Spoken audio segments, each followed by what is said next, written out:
Good morning all of student. आज हम coulombs law के बारे में रीड करेंगे। तो उससे पहले हम चार्ज के बारे में डिस्कस करते हैं। तो आज से 600 BC के कंट्री में ग्रीस के एक फिलोसफर थे।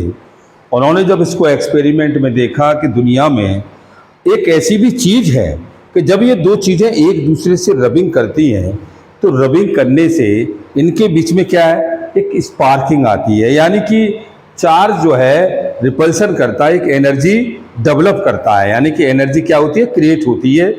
जब एनर्जी हमारी क्रिएट होती है तो उसका मतलब ये है कि थंडरस्टॉर्म के अंदर उन्होंने देखा कि जब लाइटिंग आई और दुनिया में वाटर के मॉलिक्यूल्स के अंदर भी उन्होंने देखा कि चार्ज होता है।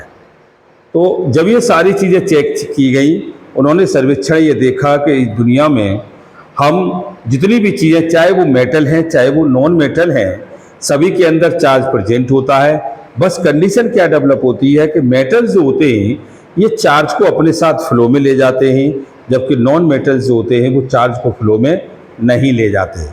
But in this case so भी द प्रॉपर्टी यहाँ डेवलप ये हुई कि this is the electricity develop on object. जब कोई भी ऑब्जेक्ट हमारा इलेक्ट्रिसिटी डेवलप करता है, लेकिन कब करता है, जब दे आर रब्ड। जब उसको हम रब्ड करते हैं तो रब्ड करने से वहाँ एक फ्रैक्शनल इलेक्ट्रिसिटी जनरेट होती है। फ्रैक्शनल इलेक्ट्रिसिटी के जनरेट होने से यह हम ये देखते हैं कि दुनिया में ऐसी भी कोई चीज़ है जो कि एक चार्ज के रूप में पाई जाती है, जिसको उन्होंने एक चार्ज कहा। अब इन चार्जों को जब एक्सपेरिमेंट में देखा गया तो that is are may be 2 types. ये चार्ज हमारे 2 टाइप से पाए गए, और एक पॉजिटिव चार्ज और एक नेगेटिव चार्ज। अब positive charge has a value of positive charge has a value of 1.6 10 की पावर माइनस के 19। अगर चार्ज को हम रीड करते हैं तो चार्ज हमारा 1.6 10 की पावर माइनस के 19 मेंटेन करता है। और नेगेटिव चार्ज जो है, अगर हम इसकी बात कर रहे हैं तो ये आपका माइनस के 1.6 इंटू 10 की पावर माइनस के 19, और इसमें अगर हम आते हैं तो प्लस 1.6 10 की पावर माइनस के 19 के साथ मेजर होता है। तो उन्होंने ये देखा कि जब सिमिलर चार्ज एक दूसरे के नियर होके आए तो उनके बीच में एक ऐसा कंडीशन डेवलप हुआ, एक ऐसा फोर्स निकल के आया कि जब इनको एक दूसरे को सिमिलर लेके आए तो इनके बीच एक रिपल्सन आ गया, और जब डिफरेंट चार्ज हम लेके आए तो उनके बीच अट्रैक्शन आ गया। और ये सारे एक्सपेरिमेंट उन्होंने किए भी। तो उन्होंने ये देखा कि जब हम किसी ग्लास रॉड को किसी प्लास्टिक रॉड के कांटेक्ट में लेके आते हैं तो यहाँ इनके बीच में एक अट्रैक्शन आ गया, और जब हम ग्लास रॉड को हम नियर लेके आए तो इनके बीच में रिपल्सन आ गया, और जब हम प्लास्टिक रॉड को नियर लेके आए तो देयर उनके बीच में कैसा हो गया, रिपल्सन डेवलप हो गया। तो यहाँ ये बात निकल के आती है कि that is are 2 charges so be the develop can not move from the one part to other object.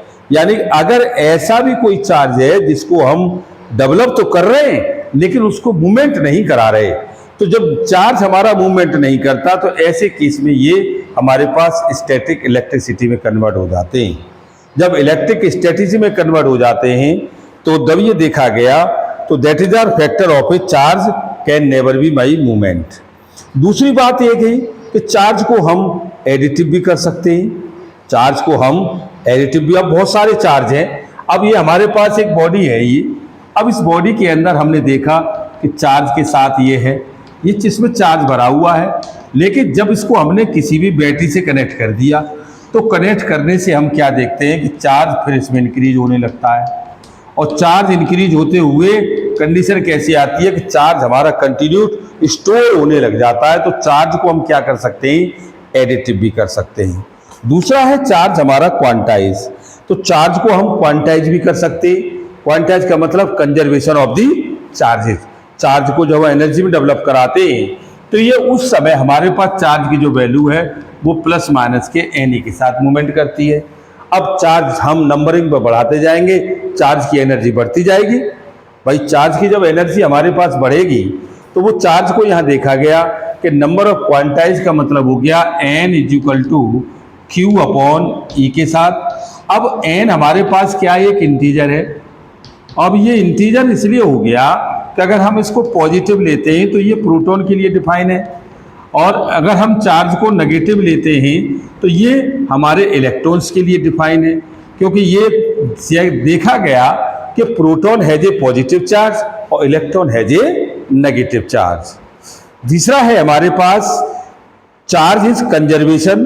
अब चार्ज इज कंजर्वेशन का मतलब ये हो गया कि जब हम किसी इक्वेशन को बनाते हैं, दैट इज आर हमारे पास ये सोडियम क्लोराइड है, अगर हम इसका रिएक्शन कराते हैं तो ये Na+Cl में ब्रेक होता है। अब जितना चार्ज हमारे पास यहाँ था उतना ही चार्ज हमारे पास यहाँ आ गया। ये अगर चार्ज Q था तो ये चार्ज Q/2 में डिवाइडेड हो गया, तो चार्ज कंजर्व हो गया। तो यहाँ एक चीज डेवलप होके आती है कि charge has a energy but neither created और नाइदर डिस्ट्रॉय। न तो हम इसे खत्म कर सकते हैं, ना ही इसे हम बढ़ा सकते हैं, बस इसको हम एक स्टेट से दूसरे स्टेट में बदल सकते हैं। तो दैट इज आर ये हमारे पास चार्ज की कैसी है, कंजर्वेशन प्रॉपर्टी है। और कंजर्वेशन में हम चार्ज को, तो यहाँ कुछ प्रॉपर्टियां हमारी बताई गई हैं। वो प्रॉपर्टियां हैं, नंबर फर्स्ट है ये the like charges repels each other. अगर लाइक चार्ज है तो वो एक दूसरे को रिपेल्स करेंगे, और अगर हमारे पास इलेक्ट्रिक चार्ज हैं तो वो एडिटिव भी हो जाएंगे।